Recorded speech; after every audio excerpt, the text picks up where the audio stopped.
यो हरियाणा है प्रधान, यहाँ कुछ भी संभव है। देर रात तक काउंटिंग शुरू हुई। रात 1 बजे के बाद नतीजे आए हरियाणा राज्यसभा चुनाव के, और बहुत मुश्किल से कांग्रेस प्रत्याशी की जीत। वोटिंग से नतीजों तक क्या क्या हुआ वो सब मैं आपको बताऊंगा। चमत्कार होने की बातें कही बीजेपी ने, लेकिन निर्दलीय प्रत्याशी फिर भी हार गए। और इनेलो का वोटिंग ना करने का फैसला कैसे कांग्रेस के लिए फायदेमंद साबित हुआ वो भी आपको बताऊंगा। दोस्तों नमस्कार, मैं आपका यार जतिन पत्रकार। हरियाणा राज्यसभा चुनाव में बीजेपी के संजय भाटिया और कांग्रेस के करमवीर बोध ने जीत हासिल की।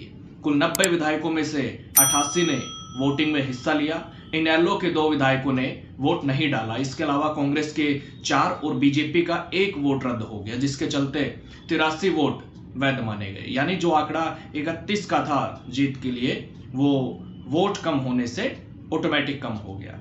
तो संजय भाटिया को 27.66 वोट मिले, निर्दलीय नांदल को 27.34 वोट मिले और कांग्रेस के करमवीर बोध को 28 वोट मिले। और इस तरह से नांदल बोध से केवल 0.66 वोट, यानी 1 वोट से भी कम के अंतर से हार गए।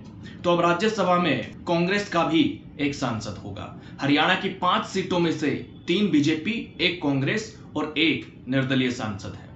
बीजेपी के संजय भाटिया, रेखा शर्मा और सुभाष पराला हैं, जबकि कार्तिकेय शर्मा निर्दलीय है और बीजेपी का समर्थन उनको है। इसके अलावा कांग्रेस से भी 1 सांसद करमवीर बोध हो गए हैं। तो कुल 90 विधायकों के वोट थे, जिनमें से 2 ने वोट नहीं डाला और 5 वोट रद्द हो गए। ऐसे में सिर्फ 83 वोट बचे। तो मीडिया रिपोर्ट्स के मुताबिक बीजेपी के 48 विधायकों में से 1 का वोट रद्द हो गया, जिससे उनके पास 47 वोट बचे। पहली प्राथमिकता वाले वोट भाटिया को 39 और नांदल को 8 मिले। कांग्रेस के 37 विधायकों में से 4 वोट रद्द हो गए और 5 के क्रॉस वोटिंग की जानकारी है, जिससे 28 वोट उनके पास बचे। इससे करमवीर बोध की जीत तय हो गई। तो अब सबसे पहले हुड्डा का बयान मैं आपको सुनाता हूं, जो वोटिंग के दिन भर शांत थे, जिम्मेदारी थी कंधों पर, लेकिन रात को जीत के बाद साफ कहा कि ये बड़ी चुनौती थी कांग्रेस के लिए, अग्नि परीक्षा थी जिसे हमने पास कर दिया। इसके अलावा क्रॉस वोटिंग पर उन्होंने कहा कि मैं उन लोगों का नाम नहीं लूंगा, लेकिन लोग समझ चुके हैं, लोग बदला लेंगे। आज हरियाणा का जो नतीजा है राज्यसभा का, प्रजातंत्र की जीत हुई है और वोट चोरी की हार हुई है। जो चुनाव में विधानसभा चुनाव में जो वोट चोरी की बात थी वो आज साबित कर दी। अब 2 सीट थी, एक बहुमत के हिसाब से 1 कांग्रेस की थी, 1 बीजेपी की थी, शुरू से कह रहे हैं। तीसरा कैंडिडेट करके इन्होंने वोट चोरी का पूरा प्रयास किया, लेकिन हमारे विधायकों ने उसको असफल कर दिया। कितने वोटों का अंतर रहा है? कितने वोट? वो तो मैंने अंदर देखा नहीं, लेकिन जीत हमारी हुई है। जीत हमारी हुई है।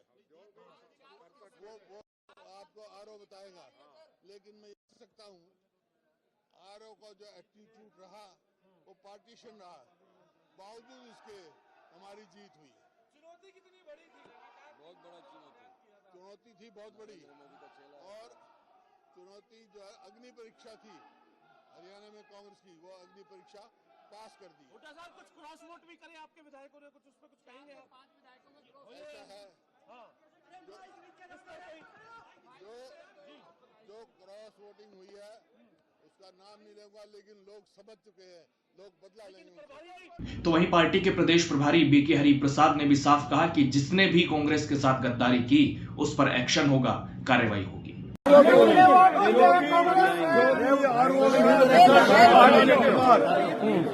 क्योंकि उधर इलेक्शन एजेंट मैं और सिंह हुड्डा जी थे, हम लोग पता है वोट कैसा चला है। जो भी कांग्रेस के साथ गद्दारी किया है उसके ऊपर कार्रवाई होगा। सर कितने वोट क्रॉस हुए? नाम मत बताओ सर, क्रॉसिंग कितना हुआ? नंबर ऑफ क्रॉसिंग कितना है? वो तो आरओ का रिजल्ट बाहर आने दीजिए, फिर बताएंगे। मगर जो नरेंद्र मोदी का खास आदमी गुजरात के मुख्यमंत्री आके खूब कोशिश किया, उसके बावजूद उसको कुछ नहीं कर पाया। इसके मतलब हरियाणा से जीत जो है पूरा देश में होगा। गद्दारी जी एक मिनट, गद्दारी कितने मैनेज ने किया? हम नाम नहीं पूछे, गद्दारी क्या किया? संख्या तो बता दो। देखिए, गद्दारी ने किया रिटर्निंग ऑफिसर, वो हमारे 4 विधायकों का वो इनवैलिड करके वोट चोरी करके जीतने का कोशिश किया, उसको भी नाकाम कर दिया हमारे लोगों ने। इसके अलावा कांग्रेस सांसद दीपेंद्र हुड्डा ने भी गंभीर सवाल उठाए और कहा कि 4 वैध वोटों को गलत तरीके से अवैध किया गया, सही वोटों को नाजायज तरीके से कैंसिल करा गया। हर तरीके का अनैतिक हथकंडा अपनाने का काम किया गया भारतीय जनता पार्टी द्वारा। शर्म आनी चाहिए, भारतीय जनता पार्टी को शर्म आनी चाहिए कि हमारे हरियाणा जैसे भोले भाले प्रदेश में इस तरह की राजनीति हो रही है। गुजरात के उप मुख्यमंत्री को यहाँ पर ऑब्जर्वर बना के लाया गया और हर तरीके का शाम दाम दंड भेंट का प्रयोग किया गया। केवल एक राज्यसभा सीट के लिए प्रजातंत्र का गला घोटा गया। लेकिन उसके बावजूद मैं बधाई देता हूं हरियाणा की जनता को और हमारे विधायकों को, जिन विधायकों ने हर तरीके का प्रेशर झेला, हर तरीके के प्रलोभन दिए गए, उसके बावजूद हमारे जितनी संख्या में जरूरत थी उससे ज्यादा विधायक हमारे साथ खड़े रहे और ये सीट कांग्रेस के पक्ष में गई। आज पूरे देश में हरियाणा से संदेश जाएगा। और यही नहीं, वोट भी जो रिजेक्ट की गई, पूरे देश ने देखा, हमारी एक वोट गलत रिजेक्ट पहले की गई और अंदर भी 4 जो इनवैलिड वोट की गई हैं कांग्रेस पार्टी की, वो 4 जो वोट इनवैलिड की गई हैं, वो 4 वोट गलत इनवैलिड की गई, जिसमें से 2 वोट पहले वैलिड मान ली गई थी। लेकिन उसके बाद भारतीय जनता पार्टी ने जब कह दिया वैलिड की गिनती होने के बाद उनको इनवैलिड किया गया। लेकिन कहां तक जाते वैलिड वोट्स को इन्होंने इनवैलिड किया। 4 इनवैलिड वोट को हमारे काउंटिंग एजेंट्स के सामने उनकी अपील के बावजूद। तो सीएम नायब सैनी ने राज्यसभा चुनाव के नतीजों पर क्या कहा वो भी मैं आपको सुनाऊंगा। उन्होंने कहा कि निर्दलीय उम्मीदवार की 1 वोट से हार हुई है। कांग्रेस के लगभग 9 वोट निर्दलीय प्रत्याशी की तरफ गए हैं। कांग्रेस के 25% विधायक ट्रांसफर हो गए। कांग्रेस को अपने विधायकों पर भरोसा नहीं है। कांग्रेस अपने विधायकों को बंदी बनाकर 1-1 घंटे बाद अलग अलग स्थानों पर ट्रांसफर करती रही। ये भी इतिहास में मैंने पहली बार देखा है कि खुद कांग्रेस के वरिष्ठ नेता और कांग्रेस के प्रभारी पोलिंग एजेंट बन गए हों। इनेलो का रोल भी कांग्रेस की बी टीम के रूप में नजर आया है। सीएम ने ऐसा कहा, सुनिएगा। चुनाव बड़ा इंटरेस्टिंग रहा है। चुनाव इंटरेस्ट इसलिए रहा है, ये मैंने पहली बार शायद इतिहास में देखा कि कांग्रेस को अपने विधायकों पर विश्वास नहीं है। किस तरह से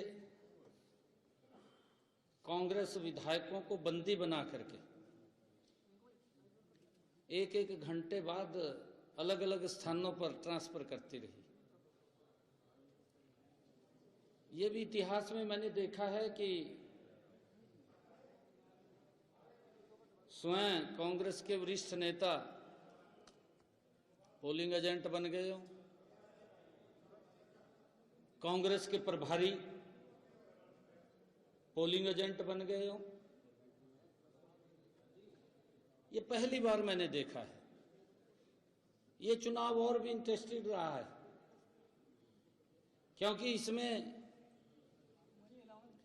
आईएनएलडी का भी रोल वो कांग्रेस की बी टीम के रूप में नजर आया है। क्योंकि वो इसलिए नजर आया है कि हमने तो संजय भाटिया जी को खड़ा किया था। अगर उसने बीजेपी को वोट नहीं करना था, कांग्रेस को इंडिपेंडेंट प्रत्याशी था, उसको वोट करना चाहिए था लोकतंत्र में। परंतु उसने अप्रत्यक्ष रूप से आईएनएलडी ने कांग्रेस को सपोर्ट करने का काम किया। तो अब इनेलो की बात करता हूं। अगर इनेलो राज्यसभा चुनाव में वोटिंग करती तो तस्वीर क्या होती, देखिए। क्योंकि कांग्रेस की जीत की वैल्यू 1 वोट से भी कम है। ऐसे में अगर इनेलो निर्दलीय नांदल को वोट देती तो उनकी जीत हो सकती थी। इसलिए नायब सैनी उनको कांग्रेस की बी टीम भी आज बता रहे हैं। हालांकि अगर बीजेपी का 1 वोट रद्द नहीं होता तो भी कहानी कुछ और होती और इनेलो का वोट ना करने का फैसला अप्रत्यक्ष रूप से फिर अलग होता।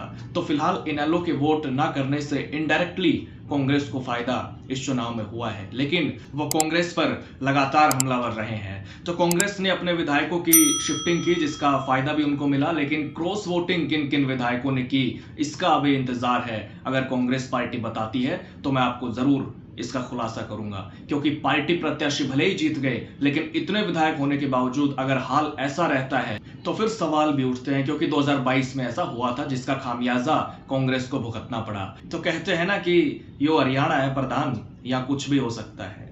देर रात तक काउंटिंग चली और नतीजे आए 1 बजे के बाद, यानी 16 को वोटिंग के बाद नतीजे आने थे, लेकिन नतीजे आने में देर हो गई और तारीख आ गई 17। खैर, कांग्रेस के लिए यह वाकई अग्नि परीक्षा थी, जिसे कितनी मुश्किल से पास किया गया है ये सब मैंने आपको बताया। हालांकि आपको क्या लगता है, आप इस चुनाव पर अगर कुछ कहना चाहें तो जरूर अपनी राय दे सकते हैं। कमेंट बॉक्स के दरवाजे हमेशा की तरह आज भी आपके लिए खुले हुए हैं। नमस्कार।